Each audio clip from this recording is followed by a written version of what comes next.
What if you could set a goal, any goal, no matter how big, no matter how impossible it may seem, and you actually achieve it? What would that do for you? Right? I see a lot of people every year. They make goals, they have a vision board, they have a big list at the top of the year, at the top of every quarter, at the top of every month, at the top of every week. On Monday, they have a new set of goals that they're going to crush, me included. Like, I'm not exempt from this. But what if you could achieve anything that you put your mind to, and not by just quote unquote setting big, hairy, audacious goals? What if there was an actual system that you could follow that would almost guarantee that you hit your goal, or that you leave everything on the field and you leave no stone unturned on the way to that goal? What would you say? Would you call me a liar? Would you say, Malcolm, this just sounds like mumbo jumbo, airy fairy stuff? Well, I guarantee it's very, very logical. It's very tactical. But if done right, you'll get so much more done than if you just set that big goal. Hey, I want to make 100,000 next year. Hey, I want to lose 50 pounds next year. Hey, I want to write a book. Hey, I want to start that business. I'm going to show you how to do it. Okay. And I think I stumbled across this by accident, right? Like literally, it's how I finished my book. It's how me and my dad got to 1 million downloads on our podcast. It's how we crossed 500 episodes on our podcast. It's how we got to $1 million in revenue in our business. This is how we did it. Okay, so just follow me. All right. So if you do not know who I am, my name is Malcolm X Bowser. For the past 8 years, I've been a full-time entrepreneur. Now I am a part-time entrepreneur because I have a full-time job now, but I still run my business, and I still love helping people start their business. I love helping people create that excellent mindset. As you see, I'm an author of the book Urban Excellence, and I love the idea of success, and I love the idea of people creating success on their own terms. So that's what we're going to talk about here. Okay. So when you have a big goal, the first feeling that people go for, like, they get really excited for the goal. They make a really large goal. They get really excited and they say, okay, I'm gonna go all out to do this thing, right? And you see it when people go to the gym. That's when you really see it, right? Because when you first get started from the gym, you're hype, you get all your workout clothes, you get all your protein, you're ready. You got your gym membership and you're ready. First week, you go hard, right? Every single day, you eating right every day. Second week, you might follow up. You're a little sore, but you go hard again. It's like, I bet I got this. Third week is where you start to taper off a little bit. That's when you start to negotiate with yourself. That's when you start to, I could miss a workout. I mean, it's not that bad. I'm good. Experts say you do need to rest, and that's true. That's true. I'm not saying you go, you drive yourself into the ground, but that's what you start telling yourself as well. Like, experts say you do need to rest. I don't want to hurt myself. You don't want to overexhaust yourself, right? Experts say that you could have a cheat meal here and there, right? I seen The Rock. I seen his cheat meals. I could do that too. And you just start to negotiate with yourself, and then you miss a workout. Fine. No harm, no foul. You missed 2 workouts. Okay. Missed 3, 4. And then next thing you know, that gym goal that you had, that weight loss goal that you had it. You don't still have it anymore. And why is that? It's because when we create these really large goals for ourselves, right? The the mountain seems so high when you just kind of like when you're at the bottom. Like, the summit seems so high to climb when you're at the bottom, but when you step back and just kind of attempt to do things at a time systematically, then you're better able to achieve that goal, right? And then what happens is, and it's a snowball effect as well, right? So once you start to fall off, you start to overthink, you start to kind of doubt yourself. And what I've noticed about myself, I'll be completely honest with you, when I was like severely doubting myself, severely overthinking, severely just kind of depressed about my overthinking, and it was when I wasn't moving. It was when I was just kind of thinking about and not in movement, right? So the first tip I'm going to give you is to always just kind of try to stay in movement. And that doesn't mean physically, but just kind of, if you are writing a book, just kind of write every day. Just make sure you set those kind of small goals. But the major thing that I want to get across from you is, when you have a major goal, you don't want to look at the goal itself. You want to look at the actions that will need to be taken for you to achieve that thing. Okay. So and you want to break it down systematically, mathematically, however you want to do it, right? So if that is, I want to lose 50 pounds this year, right? Think about how many times a week you need to go to the gym, right? Think about how many times a quarter you would need to go to the gym. Think about the entire number of gym sessions that need to be made for that to happen. Okay. Now I know the fitness gurus out there are probably looking at me like, it takes a lot more than just going to the gym. Diet, all that plays a part. I'm just saying, think about these things and then break it down into small chunks, right? So for, again, the weight loss goal, that could mean going to the gym 4 times a week, no matter what. 4 times this week, I'm going to the gym. 4 times a week times 4 weeks in a month times 12 weeks in a quarter times 52 weeks in a year.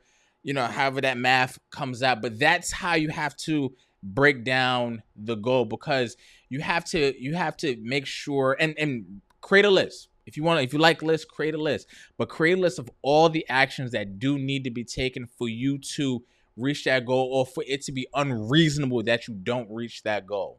Okay? So if the idea is, I want to write a book, okay? I want to write a book.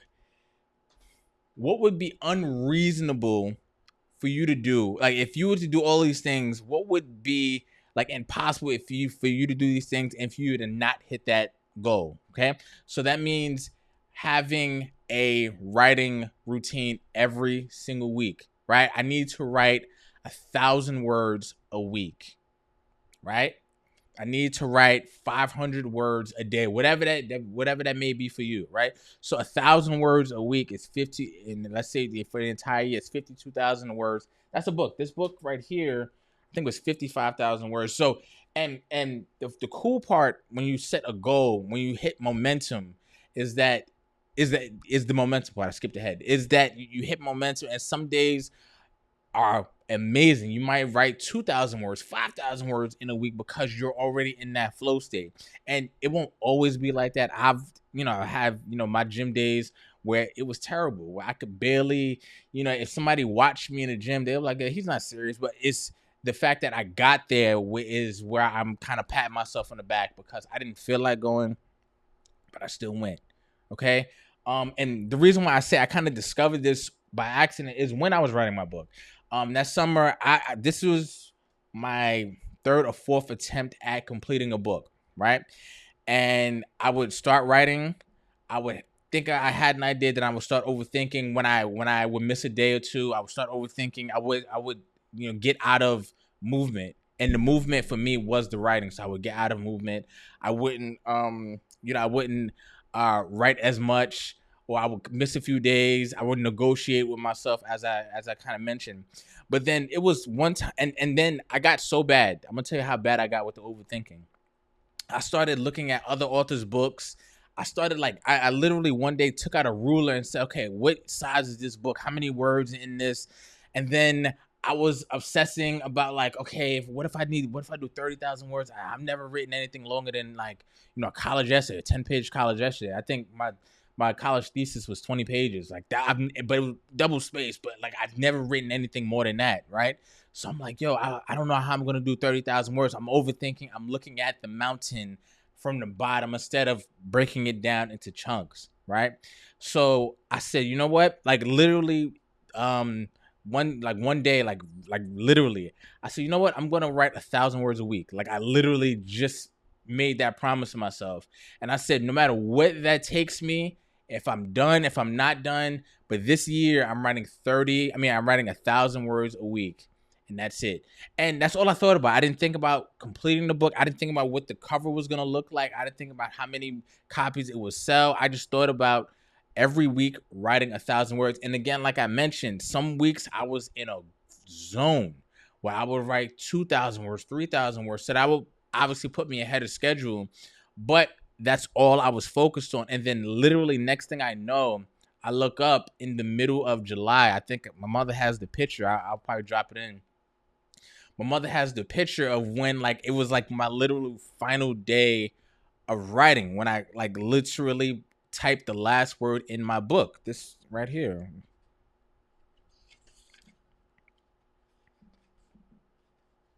Hold on.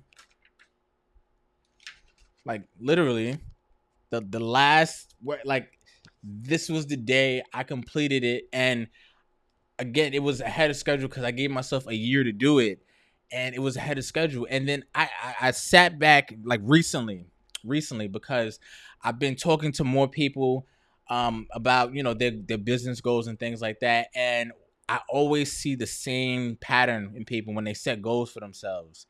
They look at the mountain instead of looking at the steps that kind of need to be taken, the actions that need to be taken to actually get to that point. Like you're talking about, hitting six figures in your business. You haven't made a piece of content on any one of your social media channels. Like how you haven't, talked to any customer. You haven't advertised anything. All you've done is done some really fancy procrastination and that you call research, and that's it.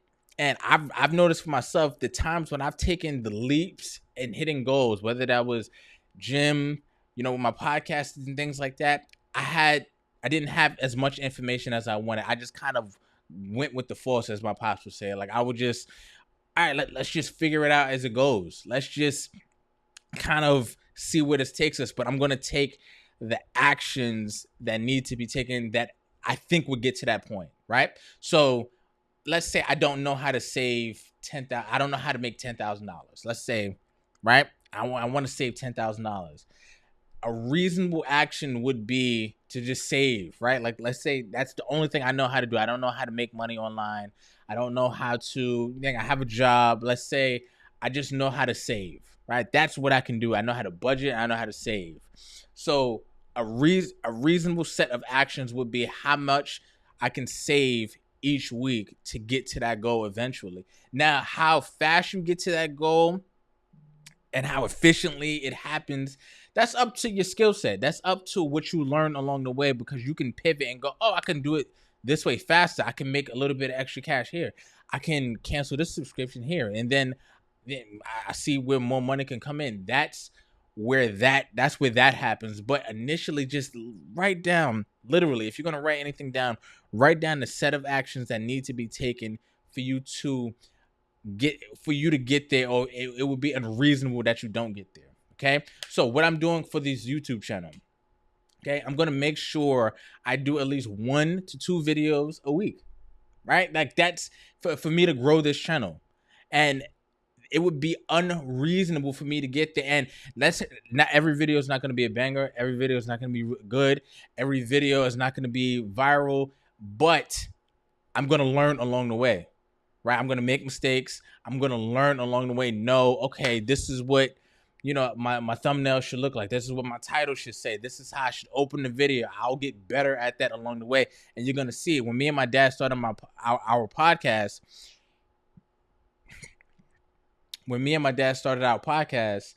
we didn't know anything about YouTube. We just knew, okay, let's just stay consistent. That's all we knew. Let's stay consistent. Let's make sure no matter what, when we were doing the podcast once a week, no matter what, we're going live once a week. No matter what, when we started going 2 times a week, no matter what, we're going 2 times a week. There were times he was sick. There were times I was sick. There were times, my son was sick. There were times Mama Dot was sick, and we still made it away, and we still figured out, okay, maybe we'll go on Wednesday instead of Thursday this day. But we made it happen. We didn't negotiate with ourselves. And that's how our podcast, 520 episodes, is amongst the top 0.0001% of podcasts of all time when it comes to episodes. Most podcasts don't reach past episode 20, if we're being honest, right? So, and we didn't start off with that goal. When we first started the podcast, We got to episode 50 and got burnt out. We got tired and decided to end the show. People, if you are if you are from the Urban X channel, you know we quit the show at episode 50. And then it was really, that's another story, but I think it was because we were just kind of tired. We were coming off of our first sale. But I remember reading comments going, yo, at episode 300, y'all should just quit. And that sound crazy to me because it took a lot to get to episode 50. 300, God, nah, that's impossible. And then we got to episode 100. We came back out to episode 100. Okay. Got to episode, and even 300 still seemed far off to me. Like, I don't know I don't even know if we had a goal to get there. We just kind of were just going, right? We didn't have all information. We were just going, right? Then we got to episode 200. Then we got to episode 300, and I remembered that comment. Like, I remember it now. I remembered that comment going, yo, we're here now. Wow. Like we're here. Then we got to episode 400. Yo, you think we could go to 5? Let's do it. We got to episode 500, and then we went on after that, and, things happen, life happens, but we got there, and it took 7 years to get there. But if you're thinking about the 7 years, if you're thinking about all the hours that it took to prep, if you're thinking about all the money that we lost along the way and some of the money that we made, if you're thinking about all the arguments that happened along the way, me and my dad before the show, mad at each other and having for the cameras to go on to snap out of it and put on a great show. If you're thinking about all of that before you even get to that point, you're never going to get there. I always, when it comes to goal setting and things like that, I think school, specifically high school or college, is the best example. It really is, because at night, when you're in 9th grade, when you're a freshman in high school, the goal is to graduate high school, right? But you're not thinking all the way there because you're thinking about this marking period and making sure your grades are right. You're thinking about tonight's homework first. You're thinking about tomorrow's assignment, tomorrow's test, the test at the end of the week. Then you're thinking about your report card every marking period. Then you're thinking about the finals at the end of, midterms. Then you're thinking about the finals at the end of the year. Then 10th grade, and then it starts all the way back up again. And then the time is going to pass whether you like it or not. Those 4 years pass, and at the end you see yourself, with your cap and gown on, and you're going, yo, could you remember, 4 years ago when I was a little freshman, barely getting to my classes, everything looking chaotic, but now I'm here. I'm going to college now, and it has to start all over again. And then the same process, the same thought patterns go. So I say all of that to say, to achieve any goal, and I mean this, to achieve any goal, break down the actions that need to be taken for you to absolutely become that person to hit it, right? What actions need to be taken that are unavoidable? Okay, if you want to lose weight, you have to get in the gym. You have to make sure you are eating right, right? Write those actions down and become like you cannot negotiate with yourself, and break it down by week. Break it down by day first, right? What do I need to do every day? Win the day first. Then break it down by week, by month, by quarter, then by the year. And then you'll look at yourself from where you ended up and go, yo, I remember being scared to even start, and now you are here. You are at the precipice of what you wanted. Okay? That is the only way, I think, to and some people, I don't want to say the only way. I don't like to talk in absolutes. I don't. But some people can set a big goal for themselves and stay locked in 100% on that goal forever. And I respect that, and I totally do. Me, it gets kind of tough, right? Life happens, right? You have social media, we have these phones, we are distracted. Our focus is our superpower, and that's another video I'll do. But life happens, so it's easier to just kind of worry about what's in front of you in the here and now, sometimes, rather than 3 months or 6 months or a year. You have to kind of make sure you're in the moment, you're in the now, and that's how you achieve what you need to achieve. Okay, so hope you like this video. I did another video on just kind of setting realistic timetables for yourself that you can find here, right? That you can find here. And if you are interested in starting your own part-time business, like I'm running my own part-time business, if you're interested in starting your own, I have a free download available to you. It's my part-time business starter guide. It's in the description below. All you have to do is go get it. And I have some other dope videos over here as well. So my name is Malcolm. I would love for you to like, share, and subscribe this video, or do one. I don't want to confuse you. Do one and I'll be happy with it. I'll be grateful with it. And I'll see you on the next one. All right. Peace.